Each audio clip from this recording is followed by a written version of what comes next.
17 shots, no 38. Hey, I got a Glock in my Rari.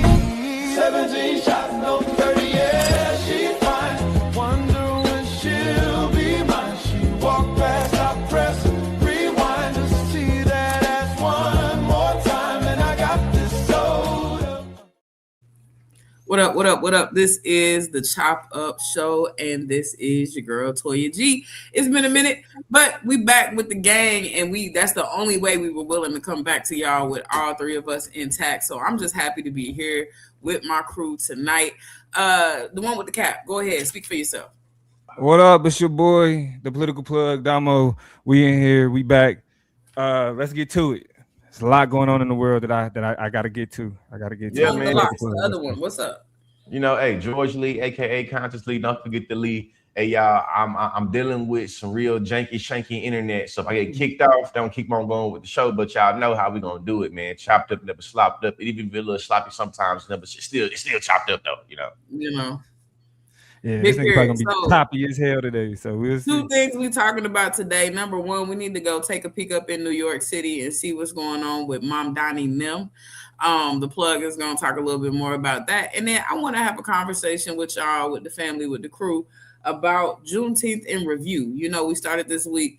We ended the week and went into the weekend really in the spirit of Juneteenth, and a lot of people, you know, did some reflecting, some celebrating, some moving and shaking. And so I just want to pose a couple questions, get into some things, especially now that Juneteenth is kind of under a bigger spotlight than ever before. So with that, jump into the comments. Make sure you speak. Use your manners. You know how to come into a place. Say what's good. Say good evening.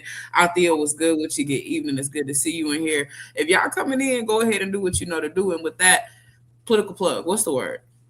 Let's get it. Let's get to it. So if y'all been paying attention to politics, even just a little bit, you know what I mean, you would know that New York just had a pretty big election. They already elected a Democratic Socialist with Zohran Mamdani. And electing Zohran Mamdani has led to him developing his own New York clique.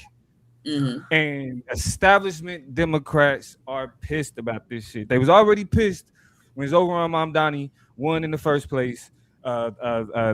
Democratic Socialist literally being in control of a capitalist hub in what we know is New York City. We was told that the billionaires was gonna run away. Wasn't gonna be no more rich people. They're gonna lose jobs. All of those things, and then we find out that's just not true, right?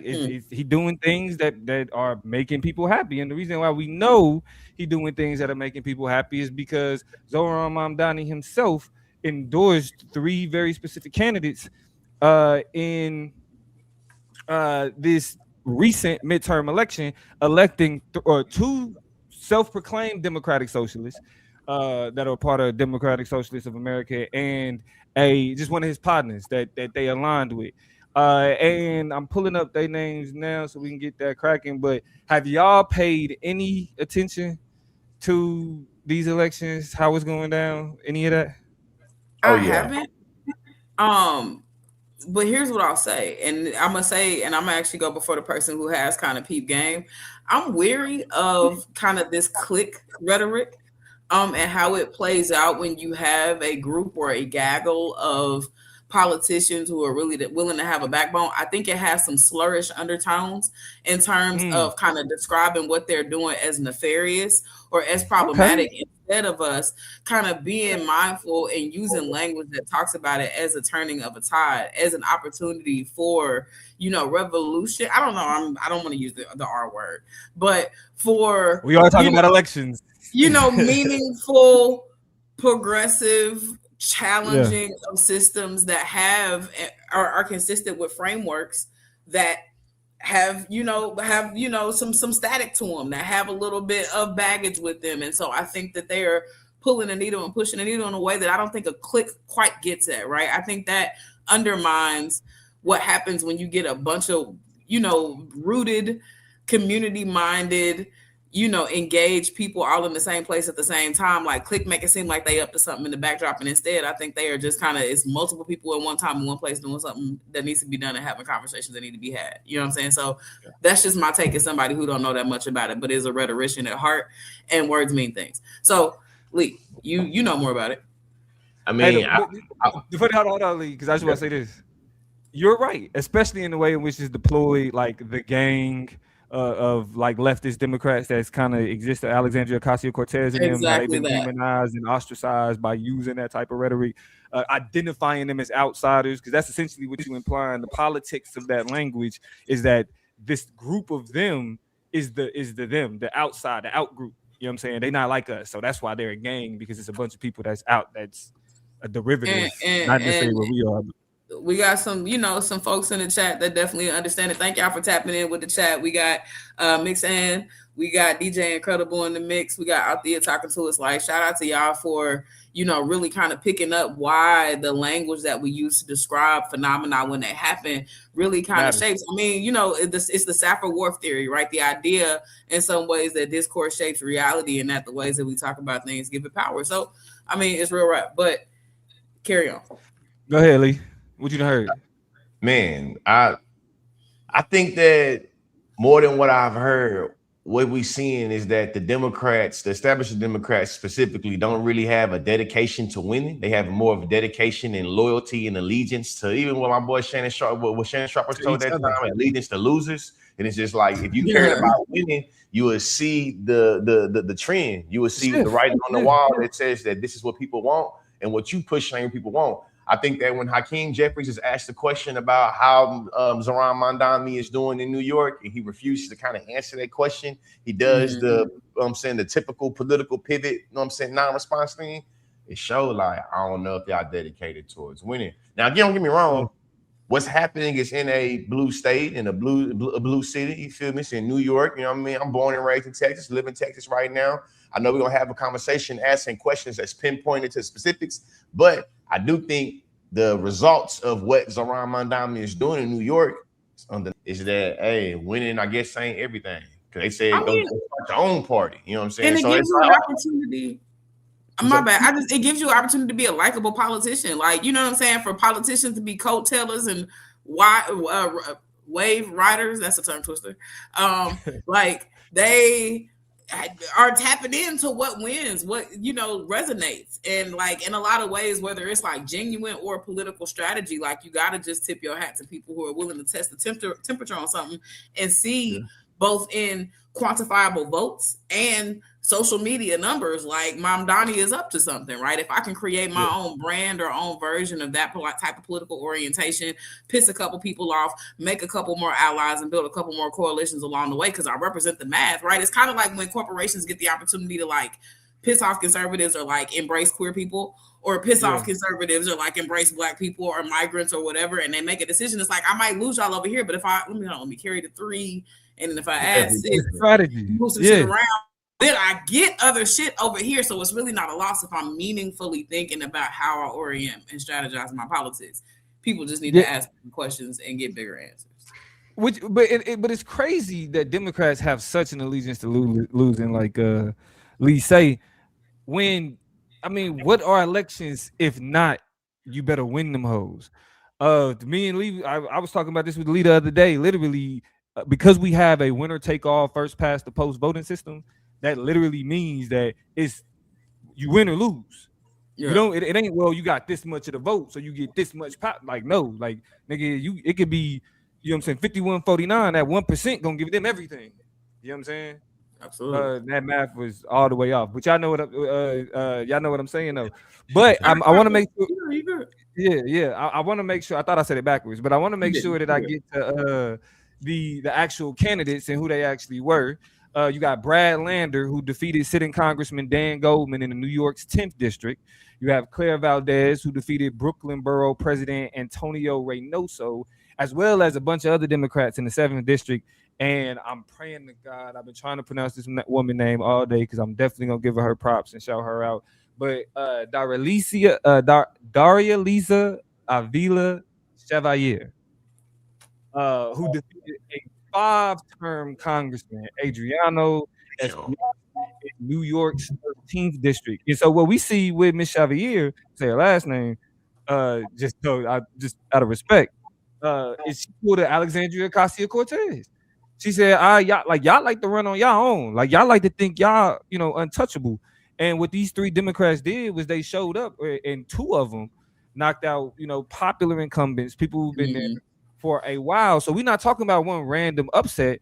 Mamdani endorsed a slate of candidates that challenged the Democratic establishment. Ms. Chevalier specifically in her debate was asked questions about the current Democratic establishment, and she said, "Nah, I'm not like Chuck Schumer. Nah, I ain't Hakeem Jeffries. I ain't, them, I ain't really, you know what I mean?" And so it is led to Republicans, or excuse me, not Republicans. Like we so used to talking shit about Republicans, we got to put blame where it's due. It's led to Democrats going on to places like Fox News and openly challenging these individuals in terms of whether or not they Democrat enough. You had James Carville, who is a well-known historic Democratic strategist, who flat out said these people don't like Democrats, so they should go and start their own party. That's what James Carville has to say about Ms. Chevalier, like specifically her, as somebody who's highlighted their criticism. Everybody's favorite sellout, John Fetterman, came. He described this slate of. But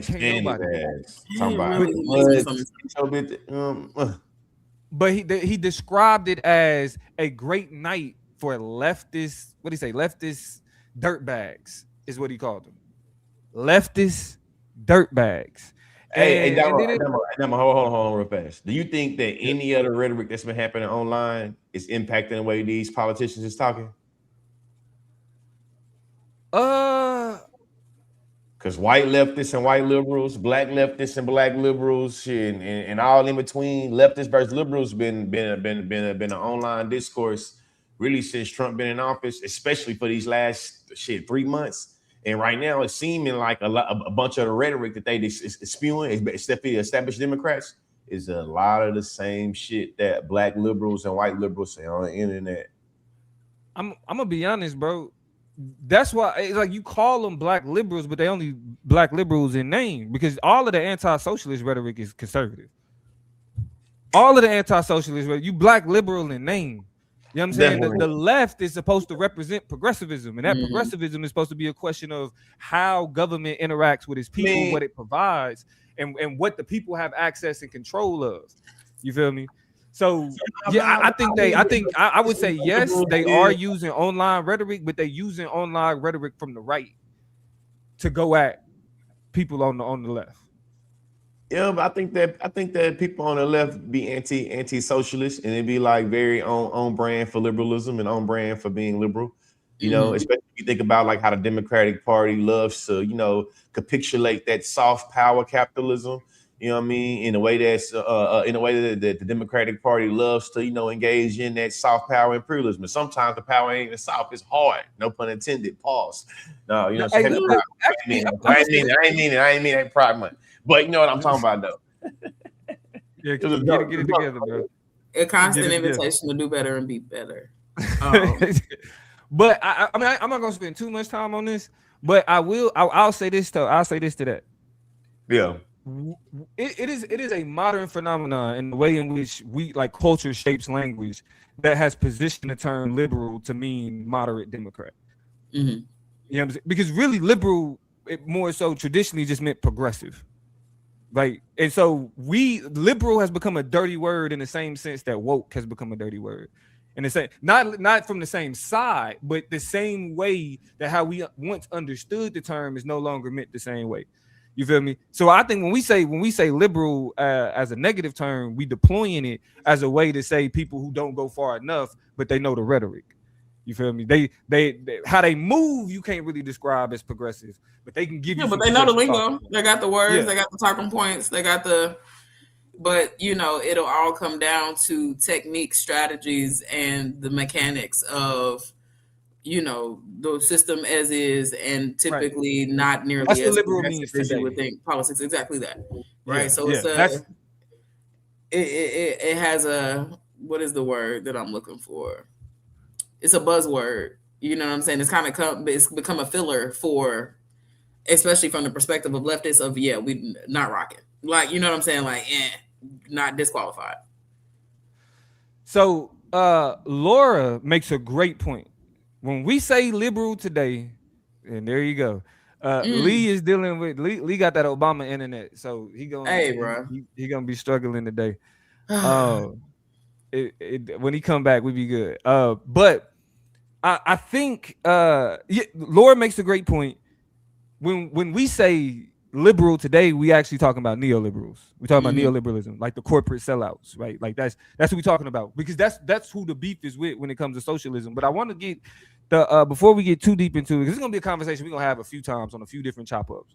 I'm going on a whole socialism kick now that I see what they own. But do you think Mamdani's victories are a question of an endorsement of socialism or socialist ideas, or a rejection of establishment democratic leadership? Honestly, I think it is,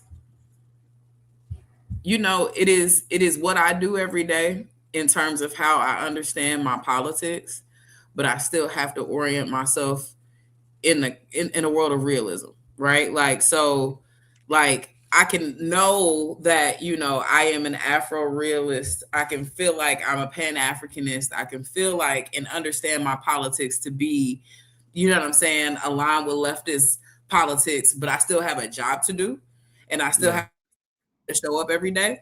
And so then it becomes a question of then how I perform my politics, how I embody my politics in a way that allows for me to survive in a system that I have to live in, but also to not have to kind of have the cognitive dissonance between what I believe and understand is a necessary framework for systems and structures and how I engage with the system and structure that I'm in. Am I making sense? Like, no, yes. I have beliefs, but I still practice a job. So I have to bring those worlds together in a way that allows for me to maintain my employment, but also still perform and embody what I believe, right? Which is, I think, what we are constantly doing in one way or another to different degrees. In that same way, I believe that these are socialists who have a job to do, have a kind of debt to pay to community, and the way that they've decided to clear that debt is by engaging in the mechanisms, tactics, and strategies that exist to at least have pieces of their politics come together in larger hopes that enough people are able to come together and allow for the same systems like voting, like elections, to tip the scales in a way that allow for bigger strides, bigger systemic changes to kind of happen, right? And so I think I choose the latter of your two options, and I'll close here by saying that I think people are excited to vote for people who have figured out on the leftist side or on the more progressive side, I'll say, to make the system work just like Trump and them have figured that shit out. That's what makes people excited. They are excited to vote for somebody because it seems like they always got a loophole. They always got to make shit happen, make shit happen very quickly. They always have a plan and they're thinking 3 steps ahead. It's always, seemingly that they can see the future and are playing chess and definitely not checkers. And they are saying that we can also, with the same swiftness, with the same immediacy, with the same precision, with the same accuracy, use the same bureaucratic systems and structures to expedite things that have been demanded as well, that are needed as well, that address needs as well. And I think people feel like that's refreshing. You know what I'm saying? And I think you don't have to call it socialism to do those things. And I think that's what makes it attractive to people who are uncertain about how they should feel about that shit. And its connections to communism and its connections to whatever else people are boogeymanning these days. I think that's a great point, because I feel like the problem is people have more beef with the label socialism than the ideas and the concepts. Like if we identified socialist principles and everywhere we see it applied in our government, niggas would lose. You know what I'm saying? Niggas would really lose their shit. But we have the mixed economy that we have, the government social welfare programs. Hell, it's you can find socialism in profit sharing. You know what I mean? Like it's all these places where socialist concepts and socialist ideas show up. But with even we got who's this DJ Incredible in the chat. He's not necessarily arguing with the concepts associated with socialism. His argument is with the term. And the way, the culture that was shaped around the term and the propaganda that was shaped around the term.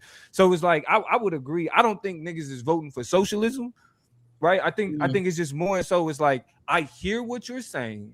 I hear what you care about. And I care about that shit too. You know what I mean? Like, I don't have to get up and say, hey, vote for me, I'm a socialist. I say, I want to tax the people that make the most money. Yeah. You know what I mean? I want to challenge the job creators in the ways in which they exploit workers. You feel me? I want to put more power in terms of economic decision making in the hands of regular people, of working people, of, you know what I'm saying, both middle class and lower class, in terms of economic status, people. You feel me? And so if we just saying that's Which common still allows sense. for self-determination, which still leaves room for competitiveness with other countries and innovation and all the things that it simply makes it more equitable for you to be and experience the benefits for everybody who is a part of those processes to experience the benefits of doing something that has supplemented the greater good, right? Whether that be a company or corporation, a business venture or whatever. Why does every hand that touch the success of that particular experience not experience equal shares and equal parts, more reasonable divisions of the outcomes of that? Simple questions that deserve simple answers, and any other time you would be down with that, right? If you went out with a friend and you was like, or you went out with somebody, forget it, let's not do friendship, let's do just somebody you and them go out and go in on something, and you pay 70% of it, then I mean, it's realistic that you have the bigger piece. It's realistic that you might take a little bit more, right? And these and I say that in terms of moving away from friendship, because you ain't got to be my friend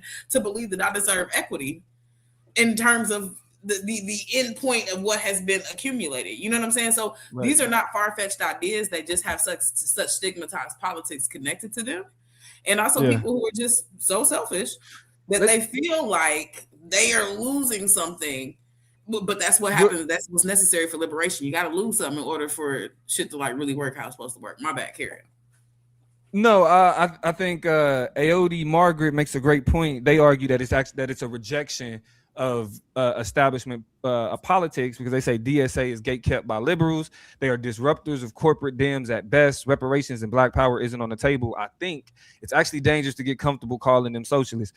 Great point. I mean, and that's why it's, again, the argument that we making is that we more so focusing on the principles. Like these people aren't going out and saying I'm voting for a democratic socialist. They're going out and saying it's a lot of shit I can't afford. I'm not making enough money. The people who are in control now are fucking crazy. The people who were in the control before these people, the previous administration, clearly don't have enough backbone to do something to stop the people that's in control now, or they wouldn't be back here.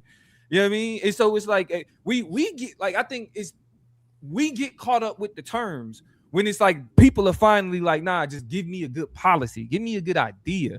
You know what I'm saying? And show me, the thing, like what you can actually do to actually address that also, idea.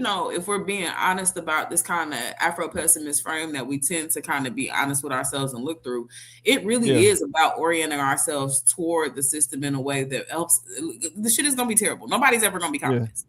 No, I mean, nobody. Sorry, so nobody's enough. Yeah, nobody's enough. It's never. But it's about the breadcrumbs that end up kind of turning into a piece of a loaf, that turn into a slice, that turn into, you know what I'm saying? Like, there's no mysticism about what it's looking like, but it's about making a broken system work for you, and about allowing for enough people to take up space in certain intricate and integral parts of a system and structure to make that faucet flow a little bit better. You know what I'm saying? Like, I don't think they have the appetite or the language or the veracity for reparations and what that might mean, right? I live in California, where that is a progressive movement that has some legs and feet on it. It's still highly controversial and ain't moving, I think, in the ways that it's supposed to. So that's far-fetched, and we won't be mystified by those things. But I also think it's worth milking that shit for what it's worth, especially if you can get the right people in the right places and the right political, kind of hands on levers, of power to pull them and yank them in certain directions that benefit you and the people you care about.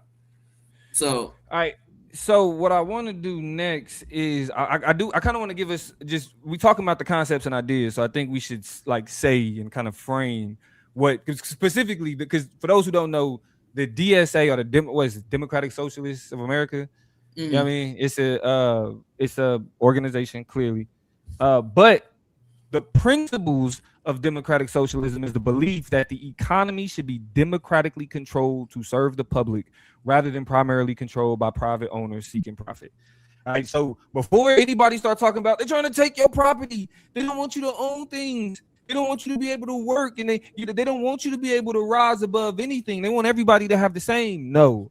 The concept of democratic socialism is the belief that the economy should be democratically controlled to serve the public rather than primarily controlled by private owners seeking profit. Now, as black people specifically, we should be okay with this because a lot of the economic control that we see in this country, you see where I'm going? Yes. Stemmed from slavery. Yes. A lot of white people. Old money is what they call it. Old money. And a lot of white people should also not have a problem with this and understand and appreciate this type of principle because a lot of them, most of them are poor. We're talking about an entire economy that's controlled by less than 10% of the population. And everybody should have a problem with that for various reasons. Right, so when we're talking about the principles associated with democratic socialism and why that would be attractive to New York voters, it's simply because it's the idea that it's the process of democracy should extend to how we understand the economy. You shouldn't be able to create oligarchs outside of government that still dictate and control what the government does because they got $1 billion. Absolutely. You know what I mean? Elon Musk's influence is wrong. Jeff Bezos' influence is wrong. Like that's it. The second question I want to get to before we start wrapping up this part of the conversation is, why do you think that disconnect between what voters are saying they want? Because clearly Democrats are mad. Like these establishment Democrats are mad. Who are they mad at? The voters, right? So it's like what where is the disconnect coming from? I think this is an obvious answer, but let's at least explain it. Where do you think the disconnect is coming from between establishment Democrats and what voters clearly want? Establishment Democrats have corporate interests that they have to protect and defend in order to have longevity in the careers that they have in order to make money within and external to politics. And voters don't have access to that money and to that corporate backing and to that support. And they don't have that fidelity to, corporations to make certain decisions. They are able to kind of look at things, kind of bare facts and bare bones and be like, well, that's bad. Or, that's good. And they're not worried about bottom lines or, people being upset or taking their donations or not being able to go to the charity function or go to the gala or, be invited, or my name's not going to be on whatever building or whatever the fuck that they be worried about. And so because they don't have, they're not hamstrung to those things, you have a level of clarity and audacity in terms of what you're willing to vote for and what you're willing to stand up for and about. And so Democrats can't jump on that same wave, right? Whereas the people are free and they use their ballots in the ways that they're supposed to. You know what I'm saying? So it's not really far-fetched to me to understand. I think there are just allegiances that different people have and different priorities to know what's going on. Right. And that's why it's like the video I made today, y'all go follow me at the Political Plug if y'all already don't. Yeah. Is that I started it out with Democrats have lost the plot. Democrats have lost the plot. They have gotten so used to just abusing leftist and progressive values as talking points in order to be the party on the right side of history that now that people are actually demanding that y'all do that shit and are disenchanted and disconnected from the way that y'all have talked about it. That like now Democrats is like, nah, we don't give a fuck no more. Like y'all socialists, cause y'all don't like y'all don't like the way that we capitulate the billionaires. Go start your own party. Y'all don't like how we kiss billionaire ass. Go do y'all own shit. Why y'all not no Democrat? And that's the thing, though. It creates a whole bunch of fucking Fettermans, you know what I mean, who are really out here on completely disunified dummy missions, but they can't be independents. Right, this two-party system has everybody in a lull in terms of what they feel like they vote for and what they can't. And so you have this Pepsi challenge. It's like, if you really think you that bad, go do some independent shit. And we know that that's not necessarily an option, right? So that's almost an invitation to go kill your politics, to kill your campaign. So if you don't step in line, you might as well move on out the way, right? It's like an intimidation effort, an attempt to, you know what I'm saying, kind of leave you shook and not knowing which way to go. And if you want a political career, then you go on, shut up and fall in line, right? Or at least that's what they're hoping. And in places like New York, we've seen that strategy backfire because it's too many of them. right? And so they're able to start to shake a table. They're able to coalesce. They're able to, come up with similar messaging, or at least, what I'm saying, demonstrates that they are roots from a similar tree, or branches from a similar tree with similar roots, rather, you know what I'm saying? And then from there, right, you got that shockwave. And like you said, we can't expect that in every major American city, or in a lot of places where we want to see some of these uprisings happen, but it's dope to see it happen in New York. Miss Ma'am said, "What's up, Miss Ma'am? Democratic socialism is like being married with joint and separate accounts. Joint account to maintain the home, separate account to maintain self." Right? Yeah, Like, I like that. I like that. Yeah. But so that actually gets me to my last question before we get off this and get into the Juneteenth conversation. Do you think this can be replicated? Like it's possible that it could be replicated in places like California. I'm not even asking you about the South, and we just going the places where we know that shit not gonna fly. You know what I'm saying? Like they, people in heavily conservative run areas love being exploited, right? So anything that's like, hey, we want to help you as a person, and we want your life better. We want you making more money, of course. Oh no, like no, you're trying to take shit. Yeah, right. But in places like specifically the most what we would say states that have the most influence are swing states. Do you think what we see in New York, which is a heavily blue stronghold, but do you think it could be replicated in swing states? No. I'm too close to Trump's America to have that type of optimism about what can happen in places that have demonstrated such uncertainty over these last 12 years, I guess. Would that be 12? Mm-hmm. Yeah.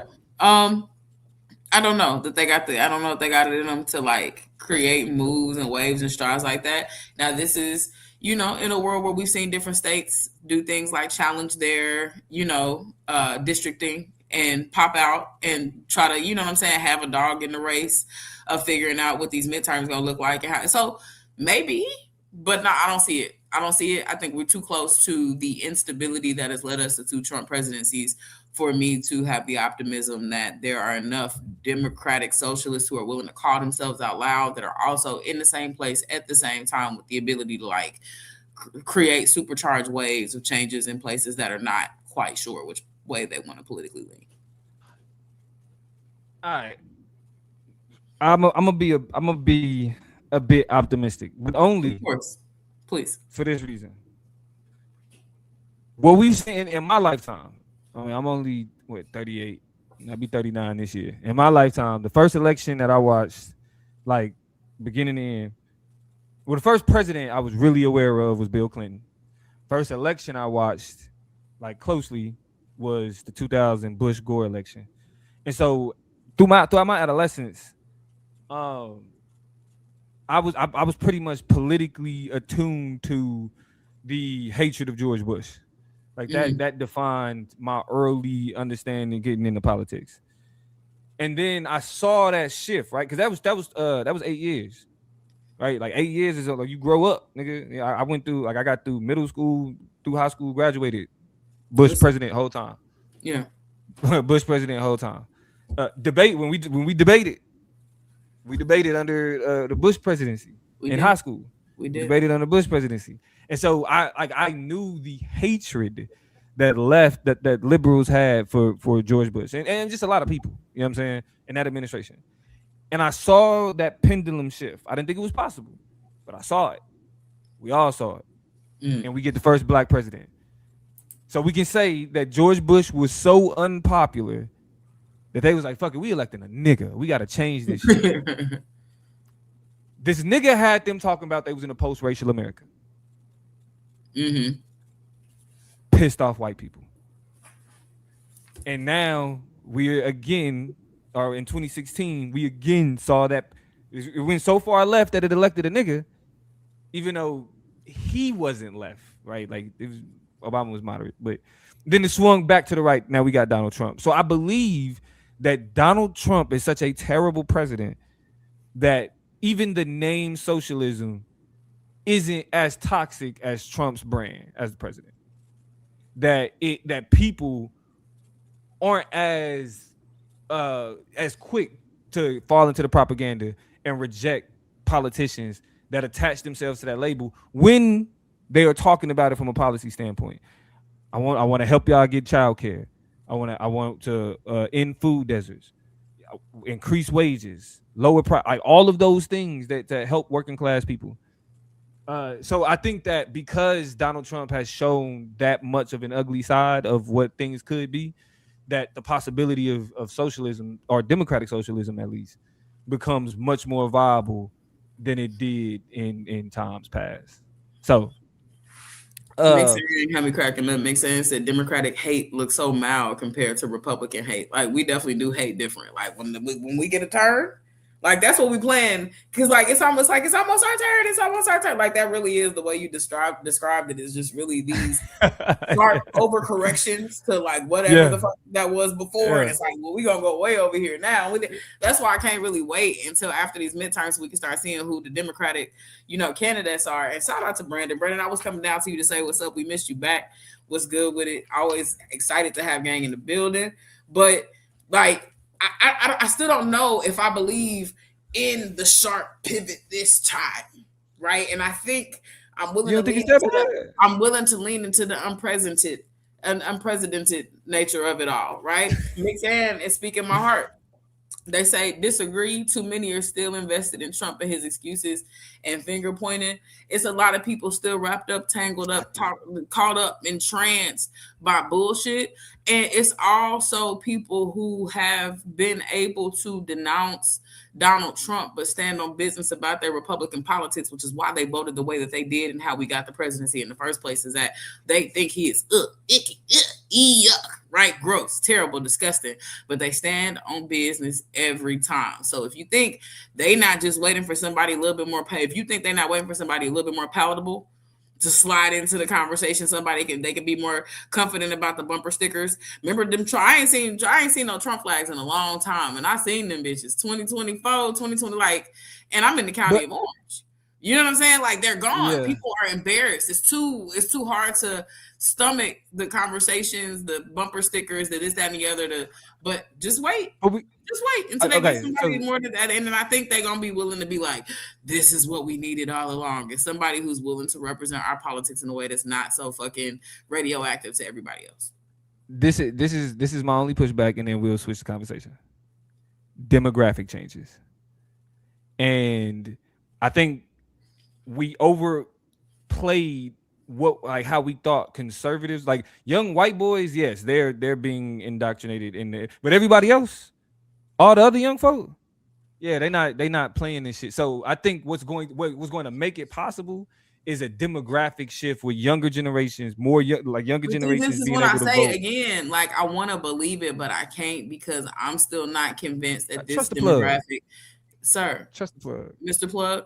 Can I say that I still don't trust that this younger demographic, these new, I don't trust that they vote yet.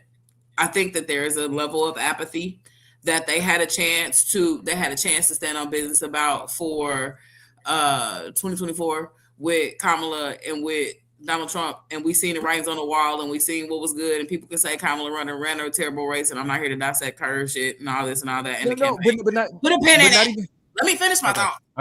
Okay. Coming. But what I feel is that I do not trust them to show up and vote in the numbers that conservative and MAGA, Trump's America, that they show up. They pull up. They quiet now because they're embarrassed, but they come. And I don't think Gen Z is going to pull up like that. I don't buy it yet. Now you can go. But that proves my point, though. The conversation was they didn't have a candidate that they was willing to vote for, and you're not going to just tell me to vote for Kamala because not Trump. That's what they said. I'm not going to vote for Kamala because not Trump. But here's the other side, if you give them somebody that's that is outside of that traditional paradigm, if you give them a Mamdani, if you have somebody that's willing to kind of more so speak to things that they care about, yeah, I think they could. I think they would. What have They you would. That's all I'm gonna said? say. And this was language and terminology that you gave me, and now that I've been able to use effectively to rebut you. And here I'm gonna use it now. You ready? The Mhm. cannibalization of the Democratic Party is gonna be its undoing. There is not, and I think I've said this more so in relationship to Black people and why there's not a Black agenda, and that's because Black people do the same thing in terms of cannibalizing themselves. If the leader's a woman, too many people have a problem with that. If it's a man, straight man, get the fuck out of here. Trans, oh fuck no. Disabled, hell no. Like not Black American, and what we're gonna get to in a minute. You didn't get that. I'm not following your shit, nigga. Your people wasn't slaves. What? You know what I'm saying? Like it's so much shit, and if the same thing is true about Democrats, they will find a way. And this, I'll make a second point. They will find a way to make sure that the person who does get the bump, who does get the push, they're gonna be so divisive, right? That person is not gonna get enough steam. They're gonna find a way to dice them votes 1,000 times over because that person does not identity politics represent their identity, represent their needs, their interest in very kind of palatable material ways that Democrats tend to like and enjoy. Second thing is this. Damn, what was my second point? Because it was a banger. Let me find it. We're searching. We're getting into it. Oh yeah. No, I lost it. Doesn't matter. I don't see it, and that point is gonna come back to me. But I just feel like it's gonna be too cannibalistic and too kind of it's too much infighting to figure out the perfect candidate that everybody would be willing to get behind and to support. Yeah. I mean, last thing I'll say, and then we'll get into the Juneteenth conversation is, I do think ideologically, like this, the cannibalism happens, but where the decision gets made and who really gets to run the party is a question of how elections turn out. And so, that's why I feel like you see establishment Democrats lashing out the way that they are. What?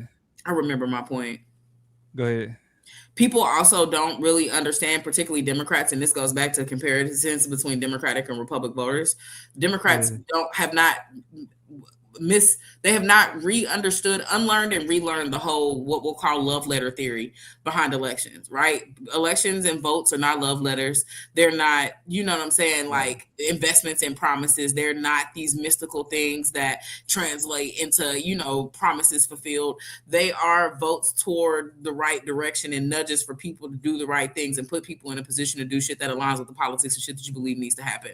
And so all of us not going to be perfect. Not all of us not going to ring your bell. But like Republicans have realized, if I want my shit to go up, like I said, I want it to go up. If I want it to move how I need to move, I need to put an idiot in place if I got to. I need to put a fool. I need to put a bigot in there. I need to put an asshole in there, and I'm going to do it. And ain't nothing you can tell me about it. And Democrats don't understand that yet. And so until they unlearn and relearn, cooked. Sorry. Thank you for letting me remember that. I had to find it. Yeah.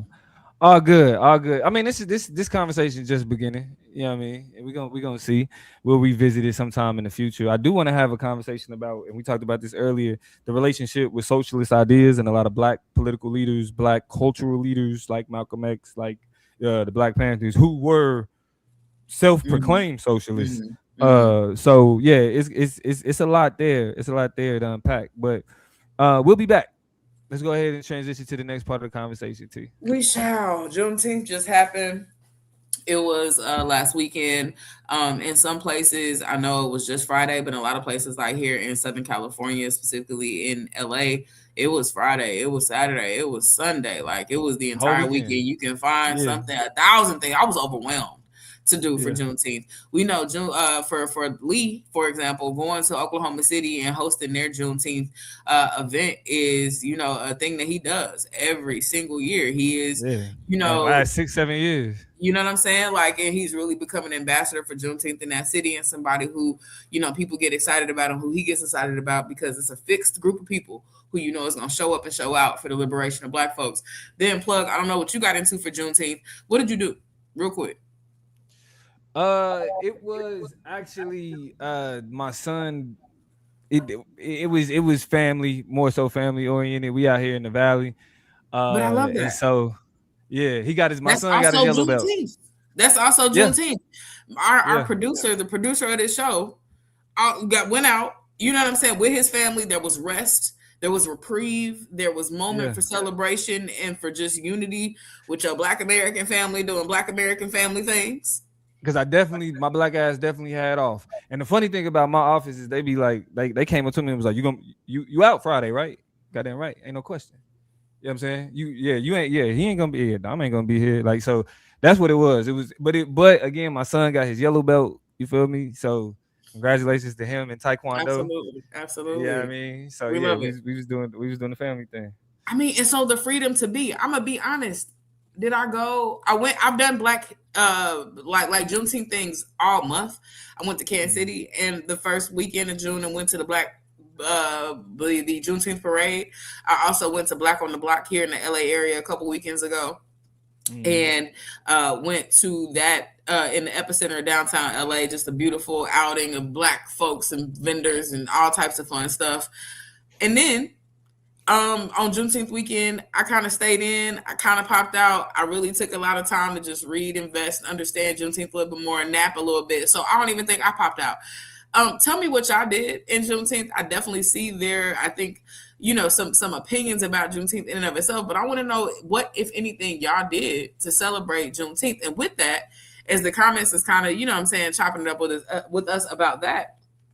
Plug, I want to start this conversation by asking, just generally, how do you feel about current attitudes toward Juneteenth? From black people and from all black people. So think widely and vastly about that. And also, how do you feel, or what are you seeing about the attitudes toward Juneteenth from white people / others? Like, just what's based on where you are and the life you live and how your world is situated. Give me a temperature check on how people are rocking with Juneteenth in your vicinity and proximity.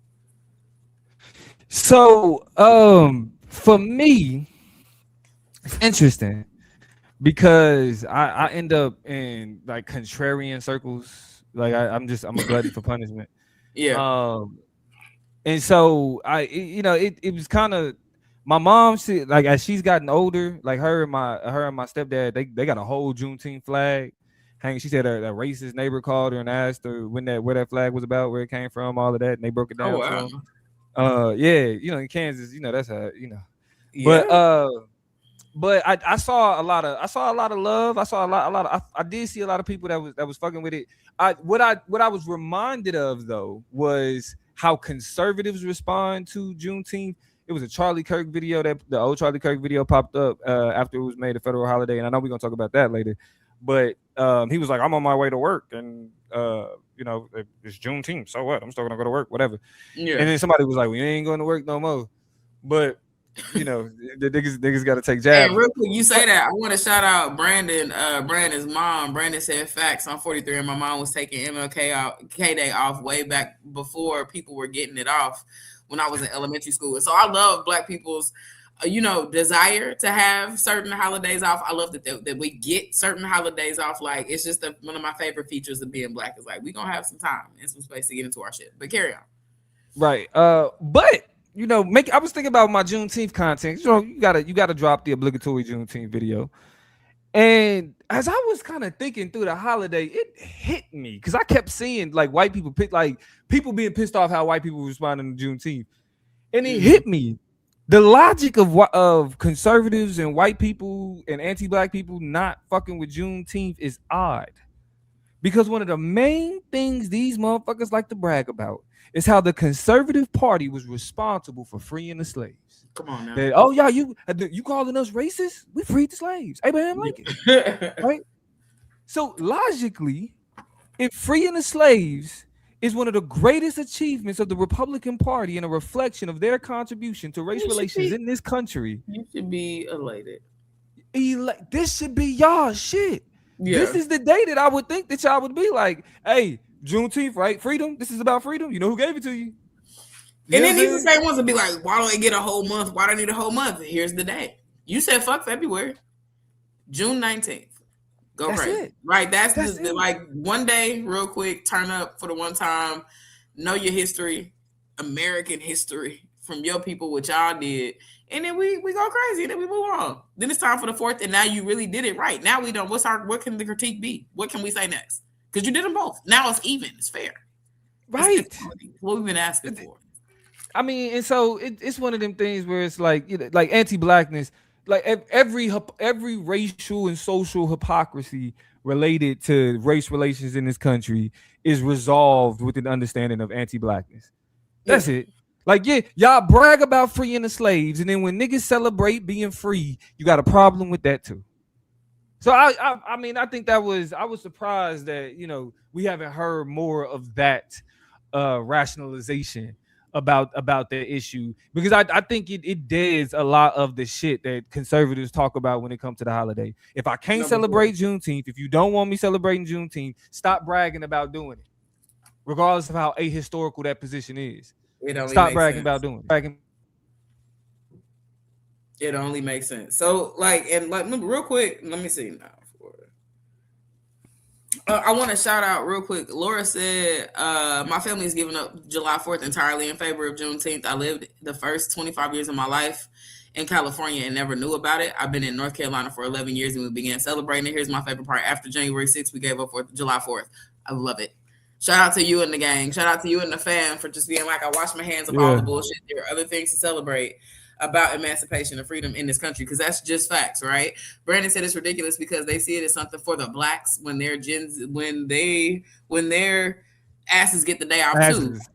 Yeah, sorry. And I found it. And when their asses get the day off too, if no other value, if for no other reason, you get to just sit and mind your business and move the hell around. You know what I'm saying? And what's crazy is it's not like a bunch of businesses are closing. Black businesses are closing, but you wasn't going to them in the first place. So why you mad? You wasn't going to support them anyway. So I don't know. Like, it's been interesting to see, you know, especially Black people. I think one of my favorite observations, I won't get into the thousands of different categories of people that we could talk about and their weird reactions to Juneteenth, but I'll say one of the most interesting are, to me, self-hating Black people that I feel like when it comes to stuff like Juneteenth, they're like, okay, stop looking at me. Don't look. Like, stop. It's enough. Like, we don't even need it. Like, why do we need to even have Juneteenth or do all this or do all that? Like, it's always like, get a backbone. Like I just heard such weird fucking takes and tweets, and of course it's fucking Twitter, so it's probably bots, but also shit that's just Tyler, you've been cutting up, and I've been watching it and I've been looking away, but no. Just Black people who are just like, it's not really that deep. And whenever I see that or hear any of that energy or any version of that, I'm always very skeptical about how you move from there on out. So sure. Here's my question to you, because that's more of a social kind of way that we're receiving it and understanding it. But do you feel like federalizing it was purposeful? Like, we talk about that day off that people get, right? If for nothing else. But do you feel like making it a federal holiday was a thing that had to happen, or that is a good thing that happened, or that you feel like has some type of material value in some way? Let me be emphatic. Let me be emphatic. Look at We don't need no fucking holiday. Yeah. There's no holiday that's intrinsic to shit that we do. If we make a big deal about motherfucking Christmas, the major joints, Thanksgiving, we don't need none of that shit, especially once we figured out all of the shit is based on lie. Jesus wasn't born December 25th. Indians and Native Americans did not get along like that. Cinco de Mayo ain't Mexico's Independence Day. Cinco de Mayo is not Mexico. So how does we get to a point where all of a sudden there's this holiday that don't make sense, when really at the end of the day, who gives a fuck about any holiday? Like, for example, my wife calls me the Grinch. I'm not a Christmas nigga. I'm really not. Like, I don't like it'd be too much going on. Like, I get tired of hearing the same music, the same songs. If I hear Mariah Carey another year in my life, like, you know, and that's no disrespect, because I know niggas take that Mariah Carey shit serious, but we know the same person who would be on here on my head. If they heard you saying the negative, say what I said. That's negative word. Yes, but my point is, like, there's no holiday that's necessary. None of it is intrinsic to our lived reality at all. Yeah. So it's like, if we just come up with another, like, and then have you ever seen a holiday calendar, like a calendar that just lists all the holidays? Mm-hmm. It's a bunch of random fucking shit that gets commemorated. Yes. Why do we then it's the Boxing Day, then Canadian Boxing Day? I mean, you got whatever job, everybody's job gets a day, everybody's job got a month, all this other shit. So explain Nurse to me appreciation, why, teacher appreciation, public servant appreciation. Yeah, it's a thing. And none of them people are appreciated in real life. And see, and here's the thing. Tyler's like, I think holidays in general are dumb. I don't think they're dumb. I think people should be excited about things. And I actually kind of like that. That's one of my favorite humors is collectively being like, this is cool. Let's commemorate it. Let's do special things about it. Let's put on a fancy outfit. These are the colors for the day. This is what we're going to eat. Like, I think that shit is kind of lit. You know what I'm saying? Like, but I just don't understand, like, being upset because another group of people is like, this is a day that we just want to, like, inconsequential. And I think that's what is so crazy about shit like white supremacy. It's so weird about like homophobia, like anti-black, like what does it have to do with you? You're mad about things that like that's their bedroom, your bedroom is down the hall and you're mad about stuff. This is their little holiday and that holiday and you're mad about stuff. That's their marriage. You either not married, not getting none, and that has you tight or what? Because it literally don't got nothing to do with you. You know what I'm saying? Like, and the children are seeing everything. They're seeing the shit you want them to see too. They just get to choose, and you get to just be like, well, yeah, that's the one that resonates. Think I like to go like, and so people that confuses people. But I don't understand that human orientation. To true. I get the white people, right? Like because white people just don't like seeing niggas happy. Like white people don't like seeing niggas smile. They don't like seeing niggas celebrate. Like we could just be celebrating on a Saturday, barbecuing, and get the police called on us. Like we know that. So this conversation is really about how black people be like, well, it's just some shit somebody made up, nigga. Every holiday is just some shit somebody made up. When black people suspend their own understanding of themselves and shit that black people do, only to challenge black shit. Like, my nigga, what if you questioned the relationship with misogyny and masculinity the way that you question why we celebrate Juneteenth? They don't. What if you question the way that you understand sexuality, like the same way that you question it? Well, like all this other shit. What if you question your relationship with capitalism? My goodness. The way that you question why niggas celebrate Juneteenth, we'll be in a much better position. We really would. Like, right. We're gonna push through.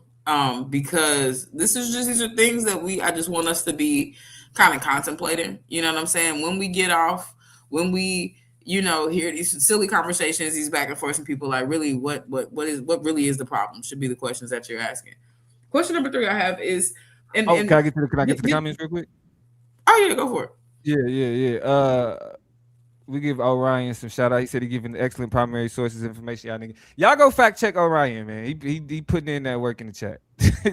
So, but Laura said, I'd rather celebrate holidays the way we do now rather than Saints Day 500 years ago. I'd rather do anything now than 500 years ago. 500 years ago.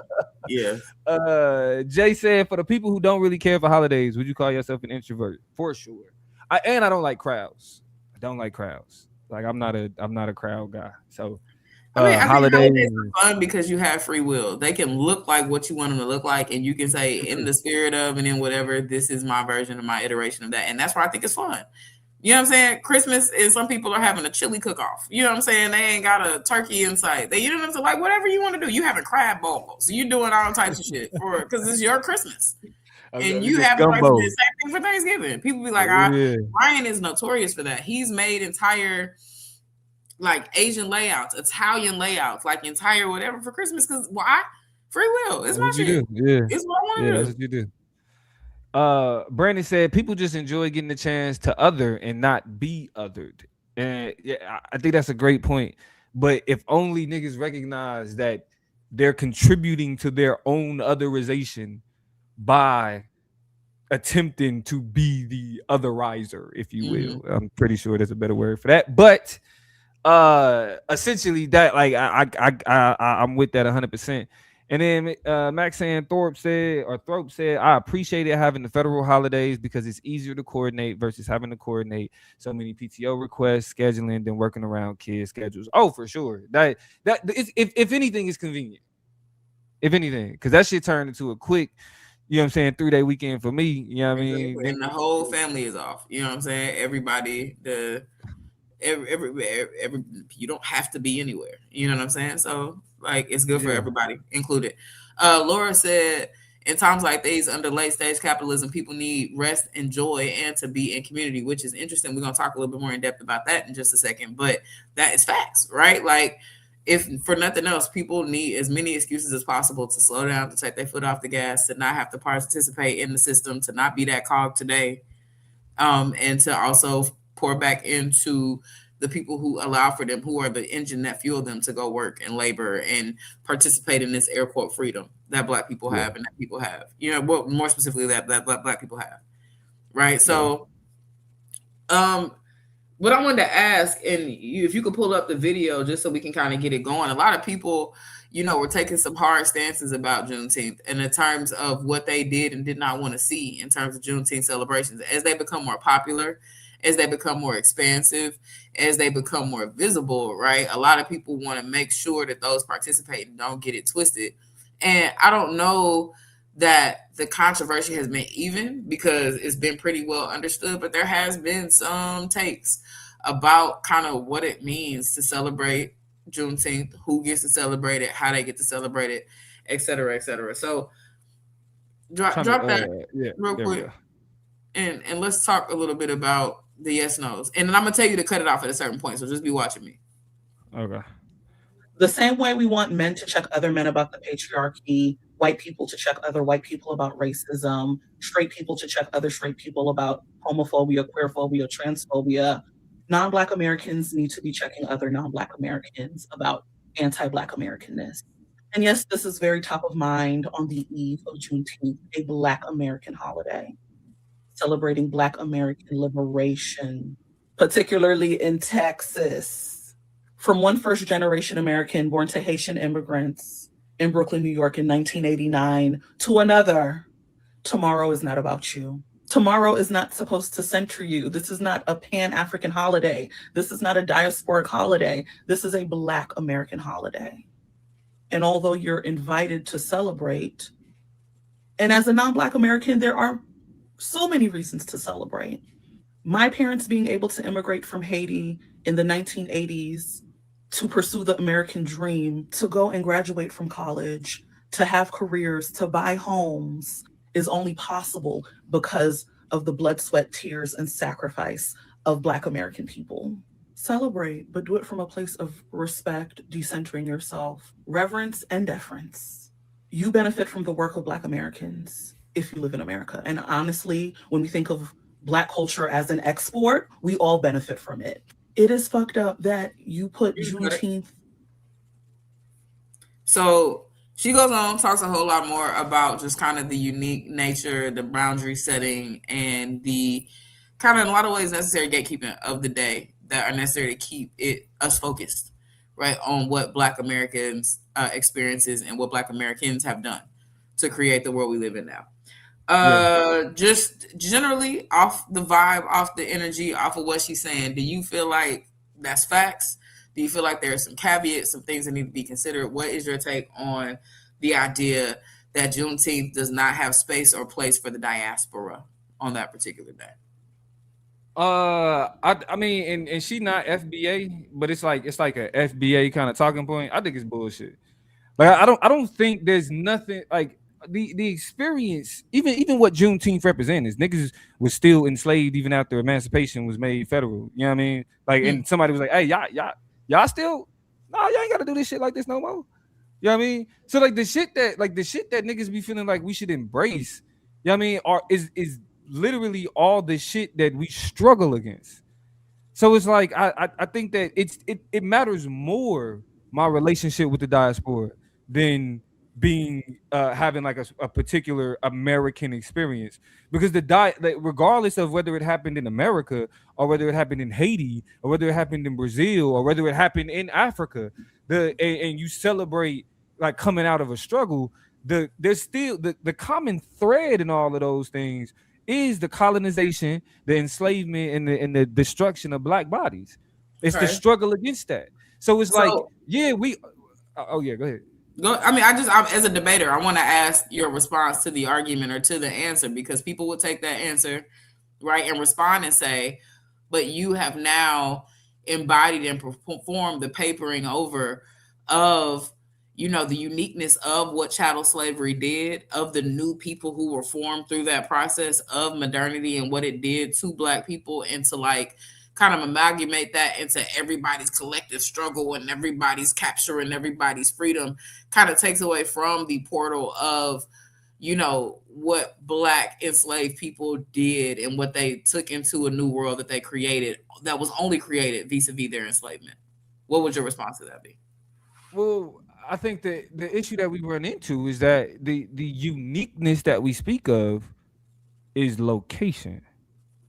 Like there's an entire field, like, you know, there's a bunch of literature that talks about how a lot of what makes America unique is just because of where the fuck it's at, right? Mhm. And so, Mhm. like, so for example, the difference between colonization that happened in Haiti and the colonization that happened in Africa and slavery in Haiti and slavery in slavery in Africa is white people wasn't staying there. Like that's the only difference. It's like it just so happened that the white people that was doing shit over here wasn't going nowhere else. The French took their ass back to France. The British took their ass back to Britain.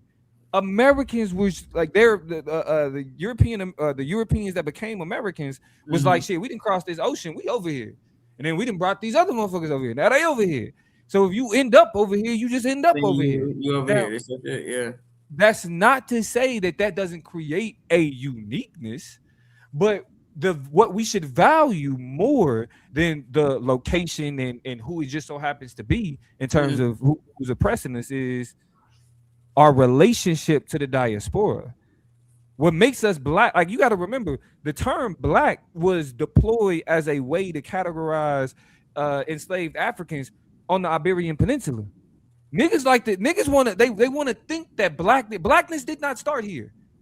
We just so happen to only be able to call ourselves that. Okay, so but I guess I want to agree. The first blacks was Africans. The first blacks was Africans. All right, so let me see. Is this the video? A Black American holiday in the Let United me see. States. There's a tape. Justice is universal and unending.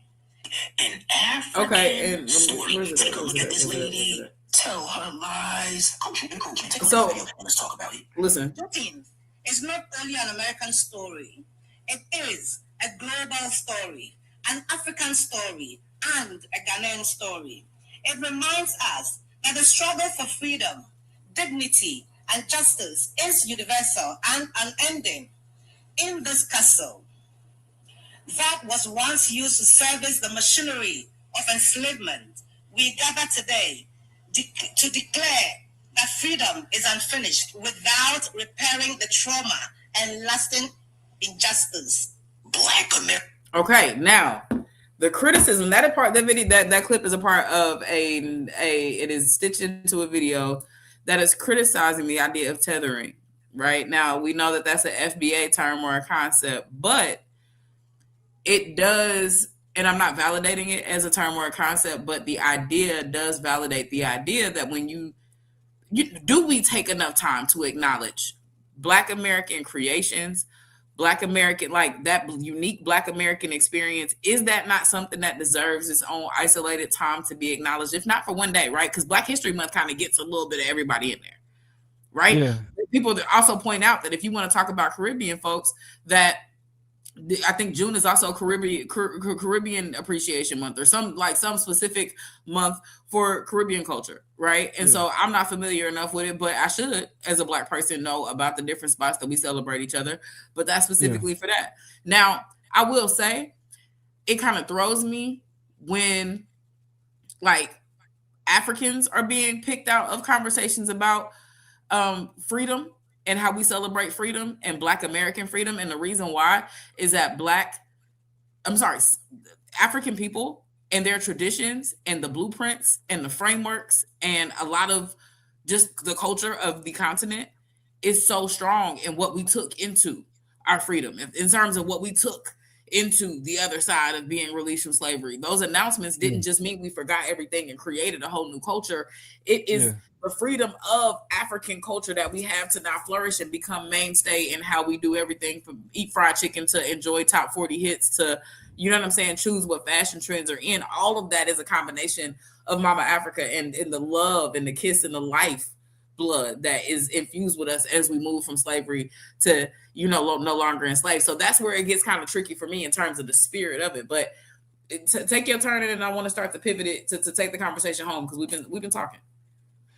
So I think that I'm a steal from out of your playbook. I think the conversation about the uniqueness of Juneteenth and how Africans and people from the diaspora should orient themselves is not yes but, it's like yes and. You know what I mean? Like, yes, Black experiences in America are unique, and the basis of that uniqueness stems from the experience that we see throughout the diaspora. You know what I mean? Like I feel like the issue is that there's been this concerted effort to to embrace the American part and detach the African part. Like, it's like, nah, because it's American, it's Black American, it's Black American, and it's like, you don't even realize that the putting the Black on the American changed the American. It's not the same level of pride, because in any other context, putting Black on American means you deny rights. You're a second-class citizen. Putting Black on the American means you're more than likely to get pulled over. You're more than likely to be imprisoned, right? In every other instance, but all of a sudden, and those things, they don't wait to ask you, are you Dominican? Are you Haitian? Are you, when that shit happens to you, right? That tweak of Americanness, like you end up eating that, whether or not you are that. You know what I'm saying? So that's kind of like some equal opportunity shit. And that's a distinction that only we making, because Trump treat Haiti, like people Haitians, the same way he treat niggas in America. There ain't no distinction until it becomes convenient. And so I think that I have no problem I love Black people. I love being a nigga. And then I love being a nigga. There was a Supreme Court decision, by the way, because we like to drop little factoids that has allowed for Haitians and another, I think, Middle Eastern group of people to be deported more rapidly or something like that as of today. And if you remember when Donald Trump was running and he was talking about the Haitians in that small Ohio town that was eating the dogs, eating the chickens, eating the whatever, that group of people who were most vulnerable when that commentary was kind of out, those are the people who now they're more able to, get the fuck up out of here. And so that is all because they have been usurped under the umbrella of Blackness. Carry on. I just thought just a little thing. No, I mean, I think that was a great factoid to add, because they not going to, just because you call yourself a Black American, they not about to treat you no fucking better. And you don't get no leg up in the racial hierarchy because you attach American to your shit. You know what I mean? They have their own. Yeah, they may think that Haitians eat dogs or whatever, but they think you niggas is criminals. They think you niggas is rapists. Haitians and Syrians. Shout out to Laura for dropping that.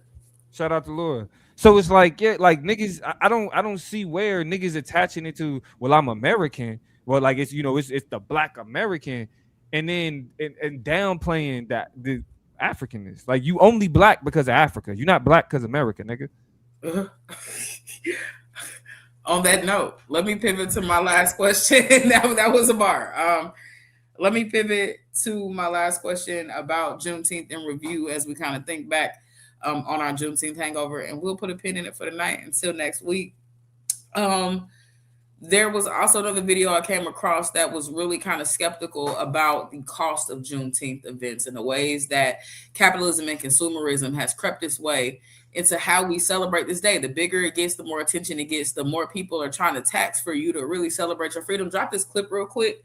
I think points were made. I shared it on my story because, like I told y'all, LA was so saturated with so many events. I was like, golly. And some of them was busting heads. So I was like, clock it, but also there are some points in the comments of this video that make it worth kind of talking about real quick. So get into it. Drop it. Let's get it. Okay, they said let freedom ring. They never said let 1999 or 1734 ring. Bitch, I'm not coming. Okay, if you throwing something on the grill, call me. Y'all must be on Apple Maps because y'all done lost the fucking plot, bitch. I just feel like if your Juneteenth function has tickets, I won't be attending. It's a freedom holiday. Okay, they said let freedom ring. They never said let 1999 or 1734 ring. Bitch, I'm not coming. Okay, if you throwing something on the grill, call me. Y'all must be on Apple Maps because y'all done. All right. So Shorty dropped the video And I am empathetic to the idea that, you know what I'm saying? A lot of Black events was like $40, $45, $70. It was an event out in Palm Springs, and I forget the name of the company or the group of people that put it on because I was kind of having some FOMO a little bit. But tickets ran up and was like $80 a pop, sold out a long ass time ago. Like, cool. So the questions become, is that community? Is that what the holiday is about? Should that be norm for the situation? And the other side of it, though, is that community cost. You know what I'm saying? Like, you will slide up at the cookout, you'll come up to somebody's house, you'll hear get wind or something, you'll come, you might bring the 12 pack, but you might not. You'll just go come and eat and never really asked or thought about who stamps to make this, happen. Who's no stamps? Don't get no stamps. Just want to have a good time with the family who really paid cash dollars, American dollars, to put something or to feed everybody. Did I come back? Am I good? Yeah, you back. But yeah, we don't think about those things. You just have to open and enjoy community, right? And so I guess my question to you is, like, was she on to something? Do you feel like she doing too much? Do you feel like you got to pay the cost of, like, what's your take on the consumerism and capitalism that's crept into Juneteenth? Now, I like to talk about the multifaceted nature of niggas. Certainly. And when I say this is some nigga shit, that's on the negative end of those facets because, bro, somebody got to pay for the food. Somebody has to put up some type of money in order for you talking about put something on the grill. Think what you putting on the groceries? What do you mean? And actually, I take that back. It's not no nigga shit. It's European shit because you're trying to get shit for free. You're trying to you're trying to get some shit off of somebody else's work and not contribute nothing.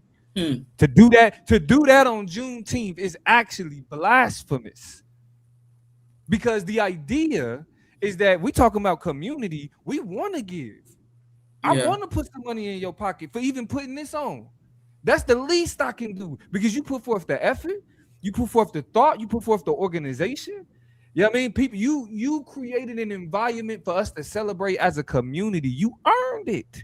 And niggas is talking about, I'm just niggas just tell me when something on the grill. I mean, but I feel like, and we know it's not going, but this is where I feel like this is the insidiousness of capitalism because it could be so much more purposeful and meaningful and insightful than how it's executed. Miss Ma'am literally drops my heart right here when she says, with charging an entry fee, some of that should be going back to the community, not just back into the event organizers' pockets. And that's my thing, right? Like, I don't want to tone police or authenticity test your Juneteenth celebration. So, like, if you want to charge $80, $120, and have an upscale, all white party, black party, bottles, this, that, and the other, whatever. But I would say in the name of really doing something for people that matters, it's like pieces of that should go towards something important. We know everybody's not going to do that shit. Everybody having a Juneteenth celebration isn't going to find a local cause and drop some bread on it.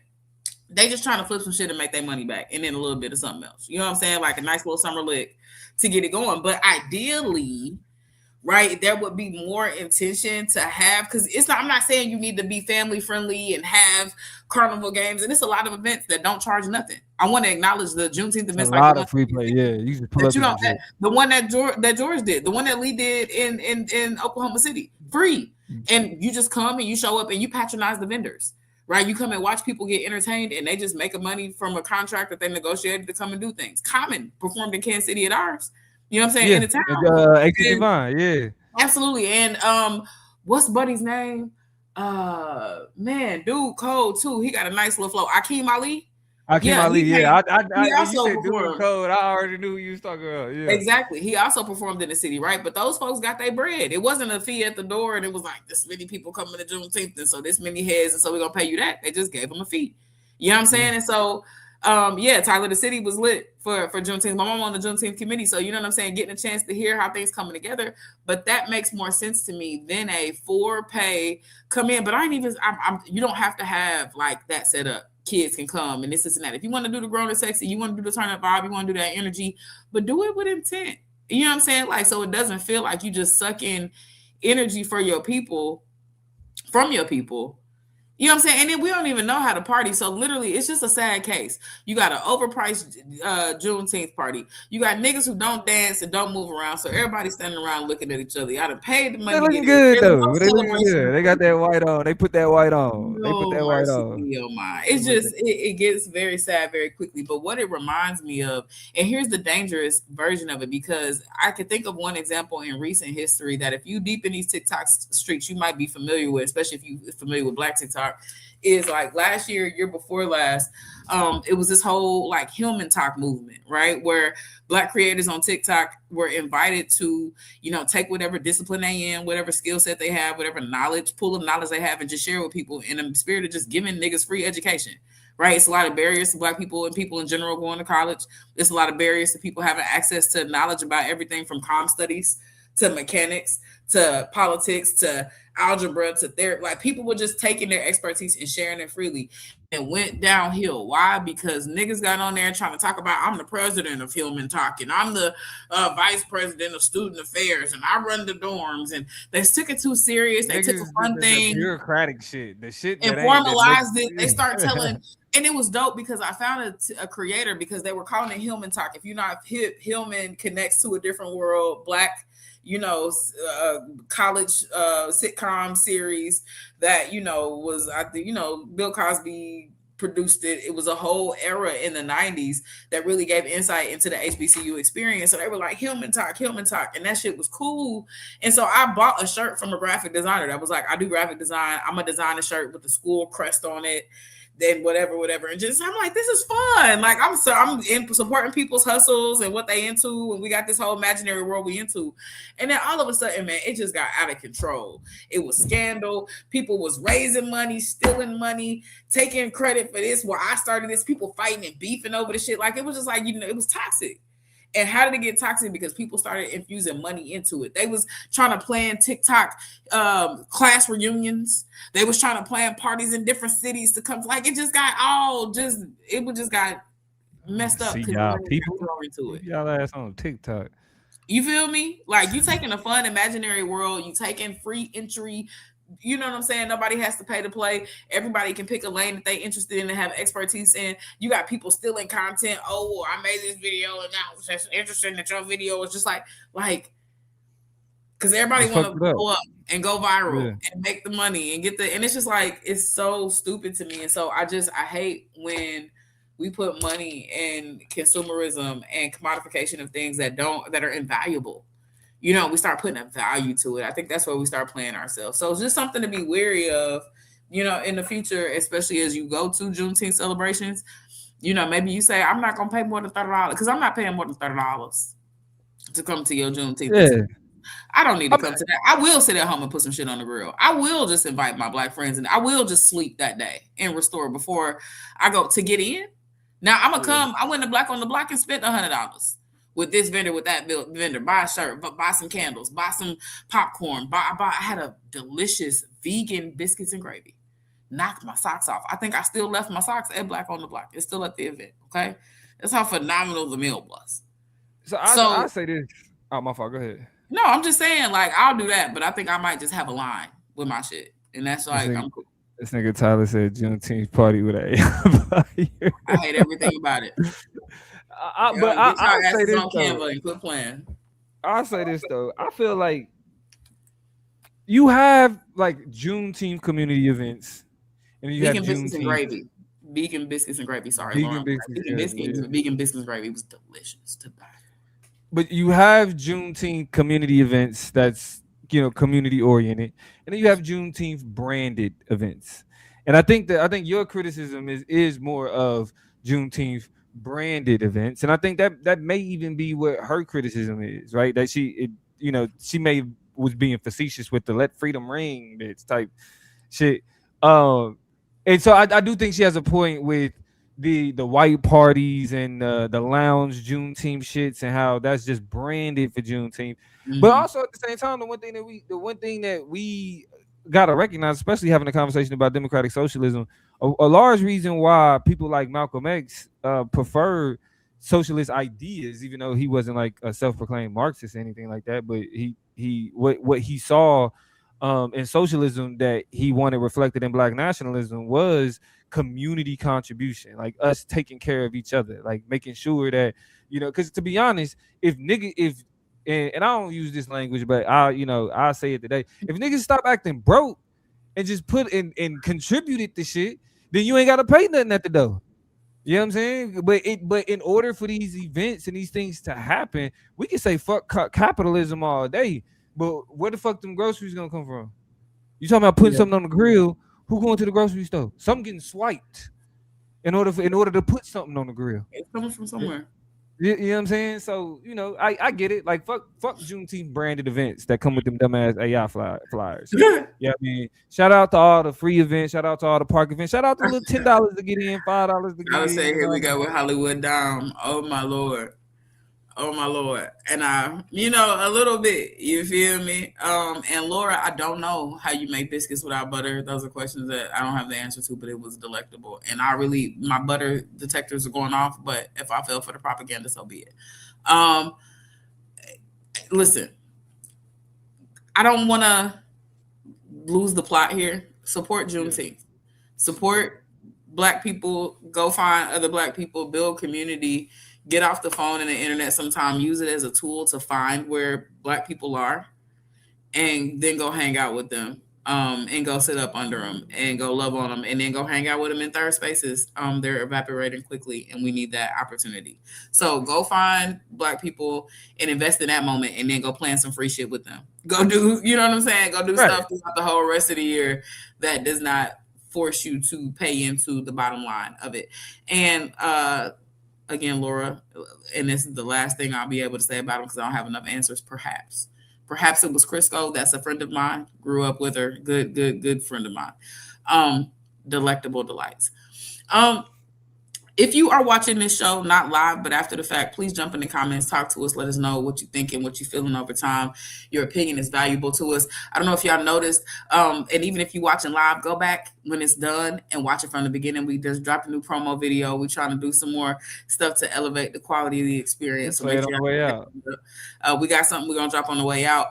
Lee will be back with us. Shout out to the Conscious Lee. He just had some internet issues, some technical difficulties from the transition that he's making, but the tech is coming and we're gonna be good. He's at the start of the show too, but dropped out, so it's whatever. And then we back on the summer vibe, you know what I'm saying? We've been vacationing. Shout out to all my Geminis. It's our season as long as we want it to be. We know Cancers are doing things, but we're not really moved by that. But just the summer in general, you know what I'm saying? June is almost done and cooked up. July's on the way, and we pushing through a summer, man. So thank y'all for tapping in. Ryan, I'm not gonna front. You was writing paragraphs that I could not dissect in a way that gave me the ability to apply what you were saying. I won't even say that. I'm not trying to say that. I just couldn't catch up, but thank you. Brandon, thank you. Tyler, love always. Family, Laura, been in the mix. And whoever else has just been watching and listening and hanging out. We appreciate y'all, Miss Ma'am. Excuse me. Miss Ma'am, of course. It's always a pleasure to have you in the building. It's love. Through and through. Plug anything else for the people? Hey man, if y'all don't follow us on everybody that's on June 17th, Miss Ma'am. There we go. Congrats. Happy belated. Yeah. But if you watching this on TikTok, subscribe to the Chop Up Show on YouTube. If you're watching this on Consciously, subscribe to the Chop Up Show on YouTube. If you're watching this on the Chop Up Show on YouTube, subscribe to Consciously. Yes. All of that. So with that being said, we appreciate y'all. We're gonna hit y'all with this little outro, and we will see y'all next week. This is the Chop Up. Thank y'all. 17 shots, no 38. Hey, I got a glass.